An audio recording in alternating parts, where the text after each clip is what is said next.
இந்த பிரெக்னன்சில haemoglobin increase பண்றதுக்காக நானும் செஞ்சு சாப்பிடாததுன்னு எதுவும் இல்லை. பட் சாப்பிட்டதுக்கு பிரயோஜனமா நல்லாவே ஹீமோகுளோபின் இன்க்ரீஸ் ஆச்சு.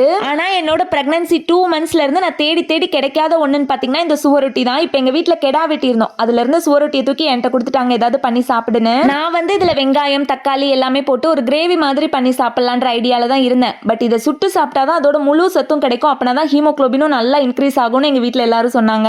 சரி எதுக்கு அதை வேஸ்ட் பண்ணிக்கிட்டு சுட்டே சாப்பிடலாம்னு சொல்லி அதை நல்லா வாஷ் பண்ணிட்டு அதுல கொஞ்சமா வீட்டு குழம்பு மசால் பொடி, மஞ்சத்தூள், உப்பு இது எல்லாத்தையுமே போட்டு நல்லா மேரினேட் பண்ணி சுட ஆரம்பிச்சாச்சு. இதை நீங்க கிளீன் பண்ணும்போது கொஞ்சம் பார்த்து பண்ணுங்க. ஏன்னா நான் பண்ணும்போது லைட்டா ஒரு இடத்துல கத்தி பட்டுருச்சு. அந்த கத்தி பட்ட இடத்துல இருந்து அவ்வளோ பிளட் வேஸ்டா வெளியே வந்துச்சு. ஸோ கீரல் இல்லாம பாத்துக்கோங்க. சுட்டு முடிச்சதுக்கு அப்புறம் இது என்னடா பார்க்கவே இவ்வளோ கன்றாவியா இருக்கு, சத்தியமா நல்லாவே இருக்காது, கருகி போச்சு போல, எப்படியாவது மருந்து மாதிரி போட்டு முழுங்கியெல்லாம் தான் நினைச்சேன். பட் டேஸ்ட் நிஜமாவே நல்லா இருந்துச்சு. ஒரு ஈரல் சுட்டு சாப்பிடுற மாதிரி இருந்துச்சு. பாதியாவது சாப்பிட்டு முடிக்கணும்னு நினைச்சேன், பட் ஃபுல்லாவே சாப்பிட்டேன்.